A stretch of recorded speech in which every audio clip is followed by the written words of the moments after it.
नमस्कार दोस्तों। आज का हमारा टॉपिक है परमुटेशन एंड कॉम्बिनेशन। ये ये सबसे ज़्यादा इंटरेस्टिंग है क्योंकि 99.99% ये ना तो पढ़ाया जाता है और ना लोग इसे पढ़ते हैं। इसको अवॉइड कर देते हैं, स्कूल में होते हैं। मुझे खुद भी याद है जब मैं 12th क्लास में था, ये हमें पढ़ाया नहीं गया था और हमने भी इसको ऐसे ही होता ना कि रख दिया कि कुछ आ जाएगा, फॉर्मूले में फिट कर देंगे, अगर आंसर निकल गया तो ठीक है, नहीं निकलता है तो भी ठीक है। लेकिन परमुटेशन एंड कॉम्बिनेशन इतना अच्छा और इंटरेस्टिंग टॉपिक है कि ये रियल वर्ल्ड में खूब यूज होता है।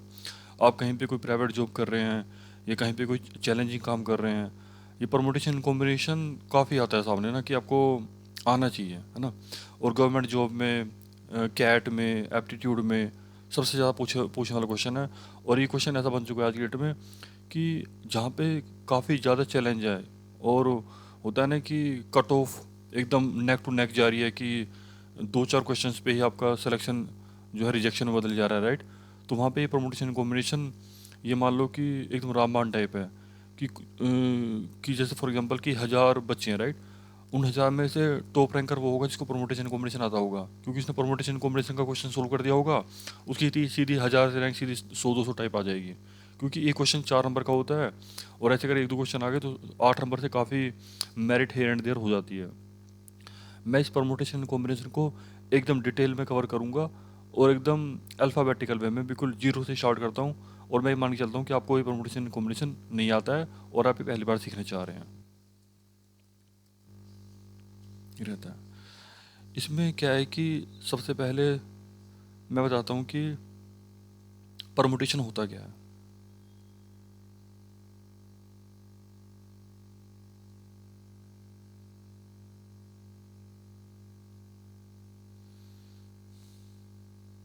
परमुटेशन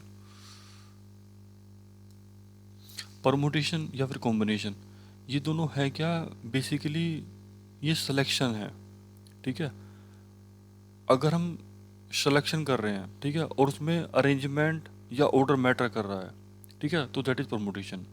और अगर हम सिलेक्शन कर रहे हैं उसमें जो आपका अरेंजमेंट ऑर्डर वो मैटर नहीं कर रहा है, दैट इज़ कॉम्बिनेशन। मैं एग्जांपल के साथ समझाता हूँ। मान लो सपोज करो कि आपके पास 3 अल्फ़ाबेट हैं, ए कोमा बी कोमा सी, ठीक है। अब मैंने बोला कि इन 3 अल्फ़ाबेट हैं ये, ठीक है, और हमें तीन में से तीनों की तीनों चाहिए। तो कितने तरीके हैं, ठीक है। और ऑर्डर मैटर नहीं करेगा, ठीक है। तो इसमें क्या बनेगा, आपका ए बी सी बन जाएगा एक, ठीक है। ए सी बी बन जाएगा, ठीक है। बी सी ए बन जाएगा, बी ए सी, ठीक है। सी ए बी, सी बी ए, ठीक है। तो इसके टोटल 6 कॉम्बिनेशन, 6 परमुटेशन बन गए इसके, ठीक है। लेकिन अगर इसका कॉम्बिनेशन देखा जाए तो सिर्फ एक ही बनेगा, ए बी सी, क्योंकि बाकी समय यही है ना। यहाँ पे क्या भी बस सीक्वेंस मैटर कर रहा है, अरेंजमेंट मैटर कर रहा है, इसका ऑर्डर मैटर कर रहा है। तो इसका परमुटेशन कितने बने, 6 बने, और कॉम्बिनेशन इसका एक ही रहा। जो उसका बेसिक, जो उसका होता है ना फंडामेंटल डिफरेंस परमुटेशन कॉम्बिनेशन में, यही है कि जो आपका कॉम्बिनेशन है, ठीक है, उसमें डिस्टिंक्ट वैल्यू रहेंगी, उसमें रिपीटिशन नहीं होगा अरेंजमेंट को लेके। यहाँ पे क्या है कि करेक्टर तीन तीन है लेकिन अरेंजमेंट मैटर कर रहा है परमुटेशन में ना, कि ए बी सी को और हम किस किस तरीके से लगा सकते हैं कि ए बी सी को बी सी बोल सकते हैं, सी भी बोल सकते हैं, बी सी बोल सकते हैं, ए सी भी बोल सकते हैं, सी भी बोल सकते हैं। दैट इज़ परमुटेशन, कि यहाँ पे ऑर्डरिंग भी मैटर कर रही है कि आपने कौन सा सामान कहाँ पे रखा हुआ है, वो भी मैटर करेगा। इन केस ऑफ कॉम्बिनेशन वो मैटर नहीं करता है। ये बेसिक डिफरेंस है परमुटेशन एंड कॉम्बिनेशन में। अगर आप इसे क्वेश्चन नहीं कर पा रहे हो या आपने कभी करी नहीं है, तो मुझे नहीं लगता कि इस चीज़ को समझने के लिए कि आपको उस चीज़ की ज़रूरत पड़ेगी। इसमें क्या है कि आप सिर्फ इसका जो बेसिक डिफरेंस है वो हमेशा याद रखें। परमुटेशन में क्या है कि उसका ऑर्डर मैटर करेगा, अगर कॉम्बिनेशन में ऑर्डर नहीं मैटर करता है, ठीक है। ये इनका बेसिक डिफरेंस है। अब क्या होता है कि ये तो ये तो नंबर काफ़ी छोटा था, 3 था। मान लो सपोज करो कि कुछ इस तरीके का हो कि आपके पास 10 इनपुट वेरिएबल हो, ठीक है। उस 10 में से आपको 4 लेके ये परमुटेशन निकालना है कि कितने बन सकते हैं, या 6 लेके बनाना है। तो आप इसको ऐसे पेपर पे बैठ के तो नहीं बना पाओगे। इसके लिए क्या है कि साइंटिफिक ड्रिवन है ना, मैथमेटिकली प्रूव्ड फॉर्मूले हमारे पास है परमुटेशन निकालने के और कॉम्बिनेशन निकालने के, उसको हम ऐसे डिफाइन करते हैं एन पी आर। यहाँ पे एन क्या है? एन है टोटल नंबर ऑफ इनपुट, जैसे यहाँ पे 3 है ना ए बी सी, ऐसे यहाँ पे एन की वैल्यू 3 होगी। मान लो हमें 3 में से 3 लेके बनाना है, मतलब 3p3, तो उसका फॉर्मूला इस तरीके से होता है n factorial upon n minus r factorial.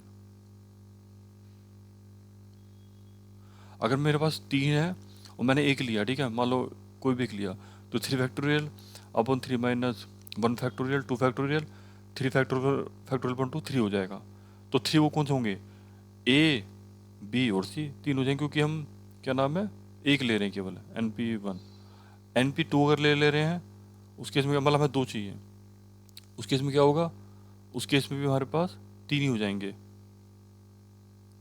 3p2, उस केस में 3 बनेंगे ना, 3p2 right, 3p2 3 factorial 3 minus 2 1 हो जाएगा, और 3 फैक्टोरियल राइट 6 बनेंगे उस केस में हमारे पास।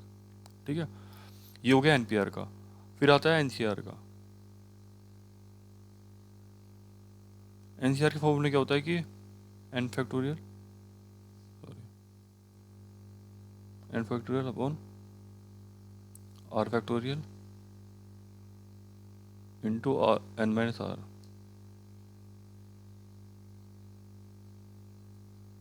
ठीक है, कि एन क्या है? जो टोटल है उसमें से आपको कितने लेने हैं। जरूरी थोड़ा कि 3 है तो 3 ही 3 लोगे आप, 3 में से आप चाह रहे हो कि मुझे सिर्फ एक ही लेना है या 2 लेने हैं या 3 के 3 ले लेने हैं।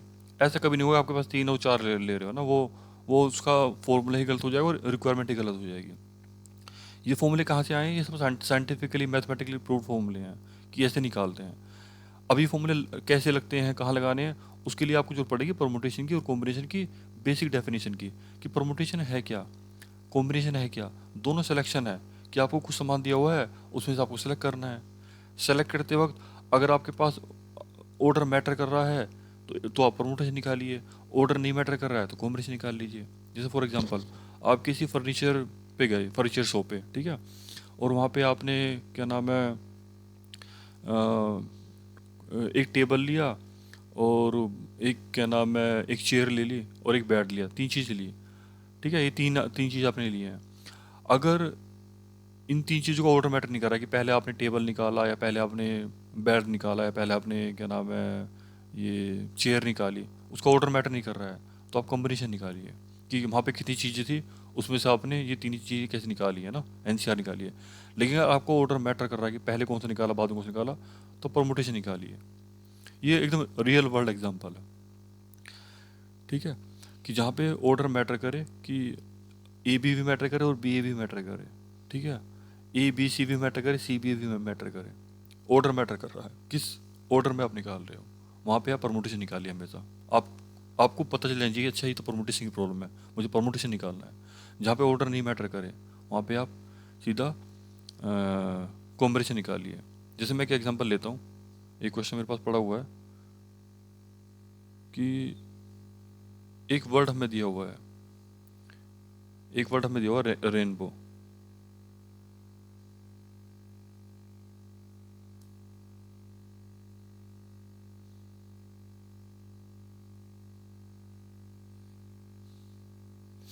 अब रेनबो में क्या बोल रहा है वो बोलता है कि जो पहला लेटर है वो हमेशा वोवल होना चाहिए, ठीक है, और लास्ट का जो लेटर है वो डब्लू नहीं होना चाहिए।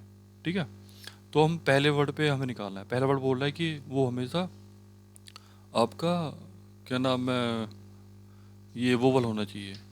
तो अगर आपका पहला लेटर वोवल होना चाहिए तो आपके इसमें कितने कितने वोवल्स हैं आप बताइए। आपके इसमें जो टोटल वोवल्स हैं वो 3 हैं। ठीक है, आपको 3 में से कोई एक वोवल लेना है। ठीक है, ऑर्डर मैटर नहीं कर रहा, चाहे आप कोई भी वोवल उठा लो। तो यहाँ पे ये क्या हो गया, ये कॉम्बिनेशन हो गया, तो आप इसको 3C1 लिखिए। यानी जो पहला लेटर सेलेक्ट करने की जो आपकी आउटकम बनेगा वो 3C1 बनेंगे। आपको क्या फर्क पड़ रहा है, आपको एक उठाना है, ऑर्डर मैटर नहीं कर रहा, तो आप 3 में से कोई भी उठा सकते रहो, 3C1। फिर इसमें टोटल जो लेटर हैं 1 2 3 4 5, ये बीच में 5 वर्ड आ रहे हैं, 5 लेटर आ रहे हैं। ठीक है, फिर ये आपको 5 लेटर चूज़ करने हैं। ये 5 लेटर में ऑर्डर मैटर करेगा करेगा नहीं करेगा? बिल्कुल करेगा। क्यों करेगा? क्योंकि पहले ए भी आ सकता है, पहले आई भी आ सकता है, ठीक है, पहले बी भी आ सकता है, पहले एन भी आ सकता है, क्योंकि हम तो टोटल वर्ड फॉर्म करने हैं ना, तो ऑर्डर मैटर करेगा वर्ड फॉर्मेशन में ना। तो अगर फाइव लेटर हैं, ठीक है, तो इसका हो जाएगा 5p5, क्योंकि पाँच पांच लेटर हमारे पास यहाँ बचेंगे, इन पांच में से हम पांच ही हमें सेलेक्ट करने हैं, और ऑर्डर मैटर कर रहा, तो 5p5 हो गया, ठीक है। फिर डब्ल्यू बोला कि यहाँ पे डब्ल्यू नहीं आना चाहिए। अगर डब्ल्यू नहीं आना चाहिए तो क्या आएगा फिर यहाँ पे, कितने तरीके बचेंगे, यहाँ पे ये बचेंगे, क्या नाम है कि टोटल इसमें वर्ड कितने हैं, 1 2 3 4 5 6 7, 7 वर्ड हैं। यहाँ पे आपके पास वोवल यहीं पे रहेगा हमेशा, ठीक है, डब्ल्यू यहाँ आएगा नहीं, तो टोटल वर्ड कितने बचे, 5 वर्ड बचे, है ना। तो उस 5 में से आपको एक सेलेक्ट करना है, ऑर्डर मैटर ही नहीं करेगा, क्योंकि एक ही वर्ड है, एक वर्ड में क्या क्या ऑर्डर मैटर करेगा, ठीक है। तो ये टोटल कैसे बन जाएगा, इस तरीके से बन जाएगा कि 3c1 इंटू 5p5 बोल दो तो, या 5 फैक्टर बोल दो, एक ही चीज़ होती है, ठीक है, इंटू 5c1। इस तरीके से प्रॉब्लम बन जाती है। तो हमने देखा कि हमें खुद ही पता चल जा रहा है कि परमुटेशन यूज करना है या कॉम्बिनेशन यूज करना है ना, कि जैसे उसने बोला कि यहाँ पे पहला लेटर वोवल ही आएगा, एक ही लेटर है, ठीक है, एक ही लेटर है। अब एक लेटर में कोई सीक्वेंसिंग मैटर तो करती नहीं है, कोई ऑर्डर मैटर नहीं करता है। अगर आप एक लेटर चूज कर रहे हो उसमें ऑर्डर नहीं मैटर करता है, ठीक है, तो वो कॉम्बिनेशन हो गया। आपके पास तो टोटल 3 है, आपको 3 में से एक सेलेक्ट करना है। अब एक में ऑर्डर नहीं मैटर करता, अब एक ही चीज़ सेलेक्ट कर रहे हो, ऑर्डर में तो मैटर करता है मल्टीपल चीज़ में, कि ए बी है तो बी ए भी हो सकता है। अब ए तो ए ही है ना, इसलिए तीन तीन लेटर आपके पास हैं, इसमें ऑर्डर मैटर नहीं करेगा, और आपको कोई एक चूज़ कर लेना है। तो 3 7 की प्रॉब्लम हो गई यहाँ पर ना, ये कि आप उसको इतने तरीके से पहले लेटर को सेलेक्ट कर सकते हो। फिर बीच में आपके 5 लेटर फंसेंगे, क्योंकि 5 ही स्पेस है, उन 5 में से आपको 5 चूज़ कर रहे हैं, और ऑर्डर मैटर कर रहा है, तो उसको आप 5p5 को बोल दो या 5 फैक्टोरियल बोल दो। ये सेल्फ अंडरस्टूड चीज़ होती है कि कहीं पे भी आप देख रहे हो ना 6 फैक्टोरियल 7 फैक्टोरियल, वो बेसिकली 7p7 6p6 3p3 वही होता है। क्योंकि 6 फैक्टोरियल का मतलब ये है कि सारे सारे परमुटेशन हमें चाहिए। अगर 6 हैं और उन 6 में हम 6 की 6 उठा सकते हैं, तो इसका मतलब 6 फैक्टोरियल कर दो, ठीक है। कि जैसे मान लो किसने बोला कि आपके पास 4 डिस्टिंक्ट लेटर हैं, और आपको निकालना है कि इन 4 में से हम चारों को किस तरीके से सेलेक्ट कर सकते हैं, और ऑर्डर मैटर नहीं करता है, तो आप सीधा 4 फैक्टोरियल लगा दो, ठीक है। तो कहीं पे भी आप देख रहे हो ना कि 3 फैक्टोरियल 2 फैक्टोरियल 5 फैक्टोरियल, उसे 5p5 3p3 4p4 ऐसे पढ़ा करो, उससे यही कन्फ्यूजन नहीं आएगा। आपको लगेगा कि जो फैक्टोरियल है वो अलग है परमुटेशन कॉम्बिनेशन से, नहीं, फैक्टोरियल भी परमुटेशन ही है। बस फैक्टोरियल क्या है, वो बेसिकली NPN है। अगर 6 फैक्टोरियल है तो 6p6 होता है वो, 5 फैक्टोरियल तो 5p5 रहेगा ना। तो फैक्टोरियल परमुटेशन है, फैक्टोरियल कॉम्बिनेशन नहीं होता, फैक्टोरियल परमुटेशन ही है। कोई बोला 2 फैक्टोरियल, इसमें 2p2, कोई बोल रहा है 10 फैक्टोरियल, बोला 10p10, कोई बोल रहा है 13 फैक्टोरियल, तो 13p3 13p13, इस तरीके से। तो इस तरीके से चलता है कि आपको पता होना चाहिए कि ये फॉर्मूले याद होना बहुत ज़रूरी होता है, क्योंकि अगर आपके पास जो आउटपुट है वो छोटा है, कि क्या नाम है 2 है, उसमें एक सेलेक्ट करना है या 3 है 2 सेलेक्ट करना है, तो वो आप मैनुअली कर सकते हो। लेकिन अगर आपके पास लार्ज डेटा सेट है कि 10 इनपुट हैं, उसमें से आपको 4 उठाने हैं या 5 उठाने हैं, तो नंबर बड़ा हो जाता है। तो उसके लिए ज़रूरी होता है कि आपको ये फॉर्मूले याद हो कि NPR का फॉर्मूला क्या होता है या NCR का फॉर्मूला क्या होता है। फिर उसके बाद इसमें बहुत ज़रूरी होता है ये आइडेंटिफाई करना कि ये जो प्रॉब्लम है ये परमुटेशन की है, कॉम्बिनेशन की है। वो मैंने आपको स्टार्टिंग बता दिया था कि अगर जहाँ पे भी आपको लग रहा है कि मुझे ये 10 चीज़ दी हुई हैं, इस 10 चीज़ में से मुझे 4 चीज़ उठानी है, ठीक है, और ऑर्डर मैटर नहीं कर रहा है, ठीक है, तो आप हमेशा 10p4 कर दो उसको, क्योंकि वो कॉम्बिनेशन की प्रॉब्लम है। लेकिन अगर आपको लग रहा है कि यार परमुटेशन मैटर करेगा, मतलब ऑर्डरिंग मैटर करेगी, जैसे इस वाले केस में रेनबो में आपको 5 लेटर उठाने हैं, 5 में से 5 लेटर आपको उठाने हैं, ऑर्डर मैटर करेगा ना, क्योंकि ये नहीं कि आप एक ये ANBO उठा लो, आप BNIOA भी तो उठा सकते हो, क्योंकि तो वर्ड फॉर्मेशन है, तो ऑर्डर मैटर कर रहा है, 5 लेटर हैं, 5 आपको उठाने हैं, तो 5p5 लगा दिया। लेकिन ये आइडेंटिफाई आपको ही करना पड़ेगा कि परमुटेशन है या कॉम्बिनेशन है। एक बार आप ये आइडेंटिफाई करना सीख गए कि ये परमुटेशन है या कॉम्बिनेशन है, उसके बाद इसमें कुछ बचेगा ही नहीं। और ये आइडेंटिफाई करना बहुत आसान है, आप 3 4 5 क्वेश्चन करो और बिना सोल्यूशन देखे ये पहचानो कि क्या नाम है, कि परमुटेशन है कॉम्बिनेशन है। उसमें 1 2 बार गलती हो जाए कोई दिक्कत नहीं है, आप दोबारा प्रैक्टिस करो। जैसे ही आप थोड़े क्वेश्चन करोगे 4 5 6 7, और उसके बाद क्या होगा कि आप पहचान पाओगे सही परमुटेशन है कॉम्बिनेशन है। एक बार आपको पता चल गया, फिर आपको सिर्फ ये देखना है कि भाई टोटल कितना है और कितने उठाने हैं, कि आपके पास 10 कैरेक्टर हैं या आपके पास 10 लोग हैं या 10 ऑब्जेक्ट हैं टोटल। फिर आपको ये देखना है कि इसमें परमुटेशन था या कॉम्बिनेशन था। लेट से परमुटेशन था, फिर परमुटेशन कितने पर मतलब कितना सेलेक्ट करना है, सिलेक्शन की प्रॉब्लम होती है परमुटेशन कॉम्बिनेशन, कि 10 में से आपको कितने सेलेक्ट करने हैं। मान लो आपको 4 सेलेक्ट करने हैं तो 10p4 हो गया, क्योंकि आप पहले ही आइडेंटिफाई कर चुके हो कि टोटल ऑब्जेक्ट कितने हैं, फिर ये परमुटेशन है कॉम्बिनेशन है, और उसमें से कितने पिक करने हैं या पहले पिक कर चुके हो। इस वाले ये एक ही एग्जांपल ना सब क्लियर क्लियर कर दे रहा है कि आपके पास टोटल, वो कह रहा है कि पहला लेटर वोवल होना चाहिए। आपने देखा कि यार कितने वोवल है हमारे पास, ए आई एंड ओ, ये 3 वोवल हैं। कितने सेलेक्ट करने हैं, एक सेलेक्ट करना है। एक में परमुटेशन हो गया नहीं, एक में क्या परमुटेशन होगा, तो आपने बोला कि 3 में से एक सेलेक्ट करना है, ये 3C1 हो गया, तो पहले कैरेक्टर पर हमारा 3C1 हो गया, फिर इंटू आ गया। फिर आपने देखा कि ये जो 5 लेटर हैं इन पर हमारा कोई कंस्टेंट ही नहीं है, तो इसका मतलब कि 5 ही लेटर आएंगे, और वो 5 लेटर जो है उसमें ऑर्डर मैटर करेगा। तो आपके पास 5 इनपुट हैं और उसमें ऑर्डर मैटर कर रहा है, तो आपने बिना देखे बोला 5p5 हो जाएगा ये। फिर आपका लास्ट लास्ट वर्ड था। लास्ट वर्ड में आपने देखा कि यार कौन कौन से वर्ड है जिस पे इस वाले लास्ट वर्ड पे नहीं आ सकते हैं, तो आपने देखा कि यार ये 3 जो वोवल है ये तो आएंगे नहीं यहाँ पे। ठीक है, टोटल ये 7 हैं, मतलब 3 में से मतलब एक एक नहीं आएगा ना, क्योंकि एक ही रहेगा एक टाइम पे ना।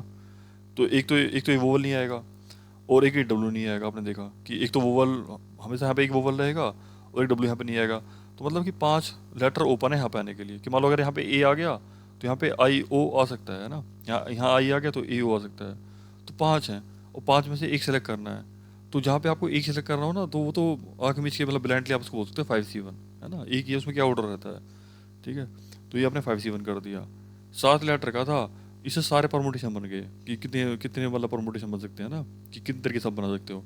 बस ये कंडीशन उसने लगा दी। अगर कोई कंडीशन नहीं लगाता, अगर मान लो सपोज करो कोई कंडीशन होती है, ये नहीं बोलता कि पहला लेटर ये होना चाहिए, क्या नाम है, अल्फ़ाबेट, सॉरी वोवल, और लास्ट में डब्ल्यू नहीं आना चाहिए, इस तरीके से अगर ये नहीं बोलता, तो आप देखते हैं कि मेरे पास 7 कैरेक्टर हैं। ठीक है, और वो बोलता है कि आप कितने वर्ड फॉर्म कर सकते हो, और वो बोलता है कि 7 जो वर्ड फॉर्म होंगे वो उनकी जो लेंथ है वो 7 ही होगी। तो उसका सीधा सीधा आंसर 7p7, या इन शॉर्ट अगर इसको बोलते तो 7 फैक्टोरियल, ये हो जाता। अगर वो बोलते कि इन 7 में से हमें क्या नाम है, चार चार लेटर पिक करके वर्ड बनाने हैं, कितने बना सकते हैं, इसका आंसर सिंपल 7p4 हो जाता। ठीक है, ये है। तो ये 7p4 7p5, इसमें सबसे पहला आता है पी फाइंड करना, पी आएगा या सी आएगा, वो आइडेंटिफाई करना आसान है ही। आप देख लो कि ऑर्डरिंग मैटर कर रही है नहीं कर रही है, वो पहचान आसान है। एक दो क्वेश्चन कर लोगे तो आप पहचान पाओगे परमुटेशन है कॉम्बिनेशन है। ठीक है, पहले इस चीज़ को हिट करो कि हम ये चीज़ आइडेंटिफाई कर पाएँ कि ये परमुटेशन है या कॉम्बिनेशन है। जब आपका वो शॉर्ट हो जाए, फिर तो आपको बस इनपुट आउटपुट निकाला है ना, कि टोटल इनपुट लेटर कितने हैं और टोटल अरेंजमेंट हमें कितने लेटर की करनी है ना। लेटर मैंने एग्जाम्पल लिया है, वो ऑब्जेक्ट हो सकते हैं, वो कुछ कुर्सी हो सकती है कि 7 डिफरेंट कंट्री की कुर्सी हैं, या 7 डिफरेंट प्राइम मिनिस्टर हैं, उसमें से आपको 4 रैंडमली पिक करने हैं, कितने तरीके से कर सकते हो, राइट। तो 7 4 8 4 8 8 ये तो ईजी है आइडेंटिफाई करना। यहाँ पे बस थोड़ा सा दिमाग लगाना पड़ता है कि ये जो है परमुटेशन है या कॉम्बिनेशन है। और जितना मैंने आपको बता दिया, मुझे लग रहा है कि अभी आपको काफ़ी ईजी पड़ेगा ये आइडेंटिफाई करना कि यार ये परमुटेशन है या कॉम्बिनेशन है। सीक्वेंसिंग का सारा खेल है कि अगर ए के बाद बी आ रहा है, बी के बाद ए आ रहा है, ये मैटर कर रहा है तो परमुटेशन है। अगर ए बी बी ये दोनों सेम है उसके लिए, उस यूज केस में, तो सिंपल सिंपल कॉम्बिनेशन है। ठीक है, तो ये परमुटेशन एंड कॉम्बिनेशन था। मुझे लग रहा है कि अगर आप इसको समझोगे और मेरे वीडियो को एक दो बार देखोगे और क्वेश्चंस लगाओगे, तो परमुटेशन कॉम्बिनेशन काफ़ी अच्छे से आपको समझ में आ जाएगा। बाकी अगर कुछ डाउट वगैरह रहते हैं तो क्या नाम है, आप मुझे कमेंट पे लिख के भेज सकते हो, और या फिर मुझे ईमेल कर सकते हो, मैं उस पर रिप्लाई करूँगा। अगर कुछ ऐसा रह गया, कुछ दो चार क्वेश्चंस ऐसे हैं जो काफ़ी रिपीटेडली पूछे जाते हैं परमुटेशन कॉम्बिनेशन पे, तो मैं एक वीडियो और बना दूंगा, उसमें और अच्छे से समझा दूंगा आपको ना, क्वेश्चंस करा करा के, है ना। तब तक के लिए धन्यवाद, बाय बाय।